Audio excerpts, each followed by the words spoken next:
Carolyn Dube here. Today I'm going to show you a way to stretch your stencil and get more than one look from one design. I started with this background, and I make these backgrounds when I have leftover paint on my palette and I just smear it around so that I don't waste any of my paint. So I have a stack of these and I just grabbed one to play with. Anything with lots of color will work for this. Then I brought in my Trio of Houses stencil from over at Stencil Girl, and just using some plain old acrylic black paint. That's actually a Blick acrylic, so it's very affordable paint. And I am just pouncing with that sponge, and I'm not even trying to be that careful about this because it's not really going to matter. I'm just holding the stencil in place with my hands, and even if it slips a little bit, it's really not going to matter because of the way this technique works. I wanted to add some music here, and you know what I really want is I want the theme to the Bionic Woman. I'm showing my age with that one, aren't I? But anyway, on to what this looks like once it's finished. And this is what you expect the stencil to look like. It's the image that's in there. You can see the three houses, but there's something else you can do with it. For those of you that are patient, you can just let it air dry. If you're like me and not that patient, then you take a heat gun to it so that it is dry before you go on to the next step. Now what I'm going to do is bring in the exact same stencil, but give it a 90-degree turn. That way, what used to be upright is now pointing to the side. And now all I'm going to do is simply stencil it just like I did when I did the first layer.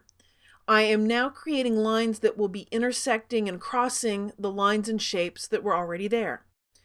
And once I finish up this side, I'm going to pull up the stencil and see what I've got so far. As I look at this, I love the lines, especially that first house, love its look. So I am going to keep using the first house. Each house has slightly different lines and gives you a slightly different look. As you're doing it, find the one that speaks the most to you, or try them all. When you're all finished stenciling, you will have created a wonderful piece of pattern paper. Now we can see those three houses in there because we know how this was built. And that's when we're looking at this as an entire page. Well, when you cut this up, all of a sudden the pattern becomes even more interesting and the whole house part of it kind of disappears. So I'm cutting up a piece of the paper that I made with this technique, and you can see how different it starts to look once you start making smaller pieces with it. This becomes a very abstract, very bold pattern, kind of has that urban feel to it in some ways.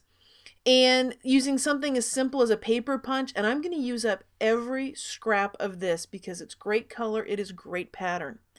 I am making all these various shapes as potential collage material for going in my art journal.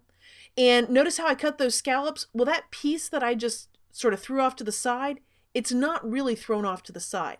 Every piece of this becomes interesting and wonderful. Nothing gets wasted. Well, thanks for joining me for a little play in the studio today. If you've enjoyed this video, I'd love it if you'd subscribe to my YouTube channel. And if you'd like to read the blog post that goes with this video, you can find it over at createmixedmedia.com. Thanks for being a part of this colorful journey.